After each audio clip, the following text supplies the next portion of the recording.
নটি আর নটির পোলাদের বাংলা শাসনের ইতিবৃত্ত এবং হিন্দি গান মুন্নি বদনাম হুই ডার্লিং তেরে লিয়ে।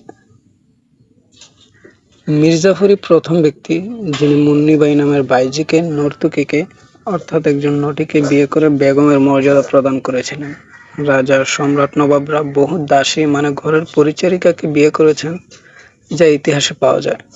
কিন্তু রংমহলের নর্তকী বা কোনো নটিকে বিয়ে করার ঘটনা তেমন একটা পাওয়া যায় না। যেমন শাহজাদা সেলিমের নর্তকী আনারকলির সাথে প্রেম যেখানে ব্যর্থ, ইতিহাসের খলনায়ক হিসাবে বিখ্যাত মির্জাফরের প্রেম সেখানে সফল। তার এই প্রেম কাহিনী নিয়ে অমর প্রেমের গল্প, কবিতা, উপন্যাস রচিত হতে পারত। প্রেমিক প্রবরদের কাছে সে হতে পারত আদর্শ, কিন্তু তা হয়নি। কারণ যেভাবে সফল হয়েছে সেভাবে সফল হওয়া লোকদের মানুষ মুখে কিছু না বললেও মনে মনে ঘৃণাই করে। পরে মির্জাফর রব্বু বাই নামে আরেকজন নটিকে বিবাহ করেছিলেন। মির্জাফরের মৃত্যুর পর থেকে ভারতবর্ষ স্বাধীন হওয়ার পূর্ব পর্যন্ত এই দুই নটির গর্ভজাত সন্তান এবং তাদের উত্তরাধিকাররা বাংলা, বিহার, উড়িষ্যার নবাব ছিল। কিন্তু তাদের নিয়ে ঐতিহাসিকদের কাছে তেমন তথ্য পাওয়া যায় না, জনগণের মুখে কোনো কথা শোনা যায়।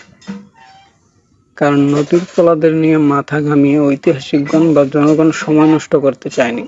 ইতিহাস মহানায়কদের পক্ষে হালালজাদা, শাহজাদাদের পক্ষে হারামজাদাদের পক্ষে যায় না। এটা ইতিহাসের একটা স্বভাবজাত গুরুত্বপূর্ণ বৈশিষ্ট্য। সিরাজের বিয়োগান্ত পতনের উপাখ্যান মানুষের মুখে মুখে, কিন্তু নবাবের আসনে শত শত বছর বসে থাকলেও নটির পোলাই থাকে, এদেরকে জনগণ মনে রাখেনি।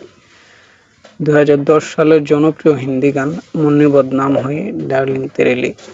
1992 সালের পাকিস্তানি সিনেমা লড়কা বদনাম হুয়া হাসিনা তেরে লিয়ে গানের নকল। সঙ্গীতপ্রিয় জনতা মুন্নির বদনাম যতটুকু জানে, লড়কার বদনামের কথা ততটা জানে না।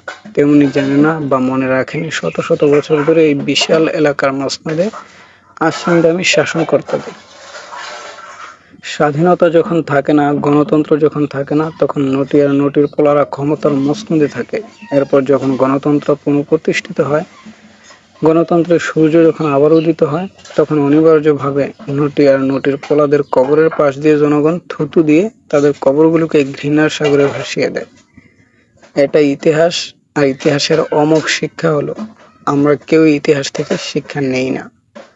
বিশেষ দ্রষ্টব্য, এটা আমার কোনো মৌলিক লেখা নয়, ইতিহাসের বিশেষ একটি অংশ বিশেষ আমি সংগ্রহ করে একেবারে সংক্ষিপ্ত আকারে উপস্থাপন করেছি। ইতিহাসের বর্ণনা মাত্র, এটা থেকে শিক্ষা গ্রহণ করা উদ্দেশ্য। কেউই পার্সোনালি নিলে এটাও বোকামি হবে, কেননা আপনি যদি গণতান্ত্রিক হন তাহলে এই ইতিহাস তো আপনার পক্ষে।